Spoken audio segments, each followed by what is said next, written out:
ఏం చేస్తున్నారు? అవునా? ఏం మ్యాజిక్? చూపియండి.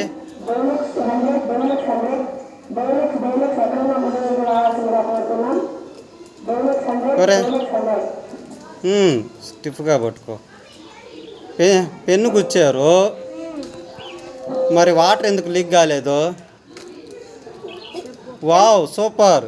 ఎందుకు లీక్ కాలేదు వాటరు? ఎందుకంటే ఈ కవర్ అనేది పాలిథిన్ తయారైంది. ఇది ఒక స్ట్రెచ్ అయ్యే మాలిక్యూల్. ఇప్పుడు ఈ పెన్ను పొలిచినప్పుడు అక్కడ పాలిథిన్ అనేది పెన్ చుట్టూ స్టిఫ్ గా ఉంటుంది. ఓకే, దానివల్ల లీక్ కాదు.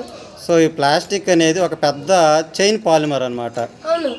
ఇది మీరు పెన్తో గుచ్చినా కానీ ఏమవుతుంది, అది పెన్ను చుట్టూ ఆ పాలిమర్ అనేది చాలా టైట్గా లాక్ అయిపోయేసి వాటర్ని బయటికి రానికుండా చేస్తుంది. వెరీ గుడ్, బాగుంది. Thank you.